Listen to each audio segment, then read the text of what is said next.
میں حماد خالد ہوں۔ آج ہم بات کریں گے اس اکنامک کرائسس میں جب کہ ہمیں امپورٹ کے لیے ڈالرز نہیں ہیں تو ہم کیا کریں۔ دن بدن ہماری سچویشن خراب ہی ہوتی جا رہی ہے، ڈالرز کی شارٹیج بڑھتی جا رہی ہے۔ اس سچویشن میں ہمیں کیا کرنا چاہیے، اس پہ آج ہم بات کریں گے۔ سب سے پہلے ہمیں اپنی امپورٹڈ لگژری آئٹمز پہ بین لگانا پڑے گا۔ یہ اب ناگزیر ہو گیا ہے۔ اس میں گاڑیاں ہوں یا فرنیچر ہو یا ہوم اپلائنسز ہو یا کاسمیٹکس ہوں، ان سب پہ پابندی لگانی پڑے گی تاکہ ہم اپنے ملک کو پہلے سٹیبل کر سکیں اور پھر ہم آگے بڑھ سکیں۔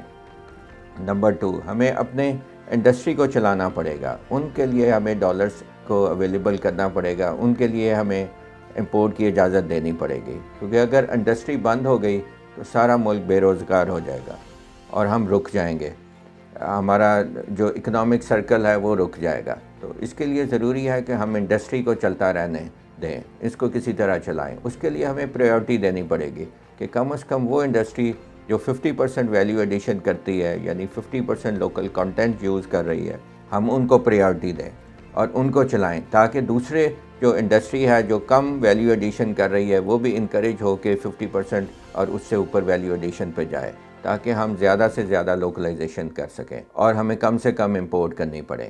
اس کے لیے ہمیں فوری طور پہ جو مشینری ہے اس کی امپورٹ کو بھی کھولنا پڑے گا، کیونکہ مشینری پیداوار کے لیے استعمال ہوتی ہے، یہ ہمیشہ فائدہ مند ہی ہوتی ہے، تو اس پہ کبھی بین نہیں لگانا چاہیے، جبکہ اس کی اگینسٹ ہمیں لگژری آئٹمز پہ بین لگانا چاہیے تاکہ ہم اپنے فارن ایکسچینج کو بچا سکیں اور ہم لوکل پروڈکشن، لوکل مینوفیکچرنگ پہ زیادہ سے زیادہ جا سکیں۔ نمبر 2، ہمیں اپنی آئی ٹی انڈسٹری پہ فوکس کرنا پڑے گا، انہیں فیسیلیٹیٹ کرنا پڑے گا تاکہ ہمارے لوگ بے روزگار نہ ہوں۔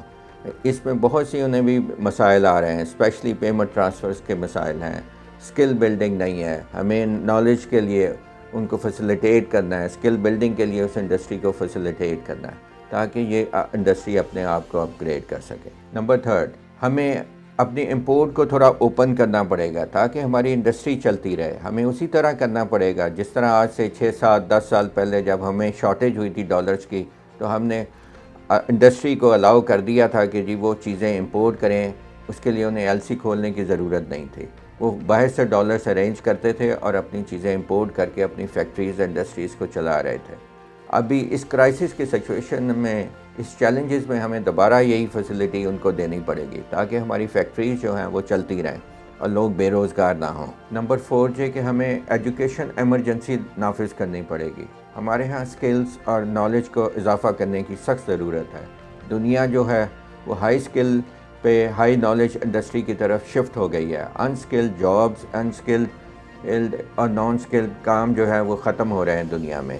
اگر ہم نے، ہماری یوتھ نے یہاں پہ کام کرنا ہے یا پاکستان سے باہر جا کے بھی کام کرنا ہے تو انہیں سکلز اور نالج کی اشد ضرورت ہے۔ ہمیں بہت زیادہ فوکس کر کے ان کی سکلز کو اپ گریڈ کرنا پڑے گا تاکہ وہ ہمارے لیے، ہمارے ملک کے لیے بہتر طور پہ کنٹریبیوٹ کر سکیں۔ ہمیں اس وقت یہ فوری اقدامات لینے کی سخت ضرورت ہے۔ ہم آلریڈی تقریباً 6 ماہ لیٹ ہو گئے ہیں۔ اگر ہم نے آج بھی یہ سٹیپس نہ لیے تو ہمیں مزید سخت سے سخت سٹیپس لینے پڑیں گے، لینے تو پڑیں گے، آج لے لیں یا 3 مہینے بعد لے لیں۔ ہمیں اپنے پاؤں پہ کھڑے ہونے کے لیے اپنی اسٹریٹجی اور پالیسی بنانی پڑے گی، long term policy, short term policy. اپنے ایگریکلچر کو فوکس کرنا پڑے گا، ہمیں کرنا پڑے گا کہ ہمیں فوڈ آئٹمس پہ ہمیں نیٹ زیرو ہو جائے، یعنی امپورٹ اینڈ ایکسپورٹس کو ہم برابر کریں۔ جو چیزیں یہاں پہ پیداوار کرنا جن کی بہتر ہے ان کو یہاں پیداوار کریں اور ایکسپورٹ کریں اور لوکل بھی کنزیوم کریں، اور جو ہمیں باہر سے سستی ملتی ہیں ان سے ہمیں باہر سے امپورٹ کرنی چاہیے اور نیٹ اس کا زیرو افیکٹ آئے۔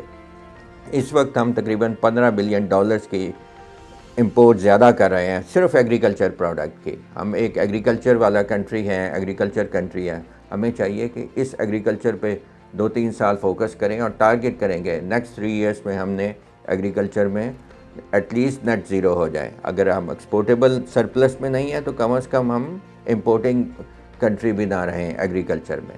ان سٹیپس پہ عمل کر کے ہم بہت جلدی اپنے آپ کو اس کرائسس سے نکالنے کی کوشش کریں، ورنہ ہمارے لیے دن بدن مسائل بڑھتے جائیں گے۔